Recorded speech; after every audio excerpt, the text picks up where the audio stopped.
Robert est pédiatre, infectiologue. On a régulièrement on a beaucoup parlé pendant la crise Covid ensemble, justement sur les actions qui étaient menées par le Haut Conseil de santé publique et puis les actions qui étaient menées par les pédiatres infectiologues sur le sujet. Et voilà, on va t'aider. Et donc, je lui ai demandé de faire un peu le contrepoint, puisqu'on parle beaucoup de pollution atmosphérique, mais aussi les enfants sont soumis, et vous le savez, à des infections respiratoires répétées, notamment en collectivité. Et donc, Robert, lui, est en première ligne, puisqu'il a son cabinet, il voit les enfants tous les jours, et les conséquences, finalement, de ces infections et de la pollution également associée. Donc, merci, Robert, de ta venue ce matin, de nous parler de ce problème des infections respiratoires chez l'enfant. D'abord, merci de m'avoir invité. Moi, je suis pédiatre infectiologue. J'ai été à la fois hospitalier infectiologue dans un hôpital et à la fois pédiatre de ville. Donc, j'ai été très concerné et j'anime un groupe qui fait énormément de recherches sur les infections d'enfants. Et quand je dis énormément, on en fait énormément.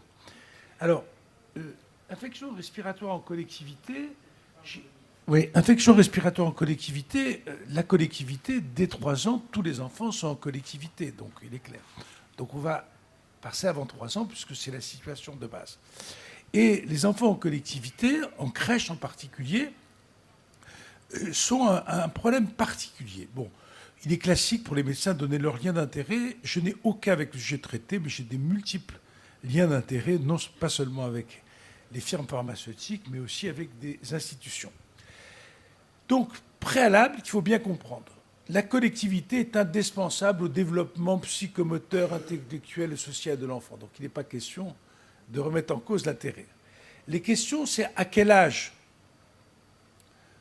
quand on doit les mettre en collectivité, à quel âge, quelle saison, parce que rentrer en collectivité au mois d'octobre, c'est pas pareil que de rentrer en collectivité au mois de mai, d'accord ?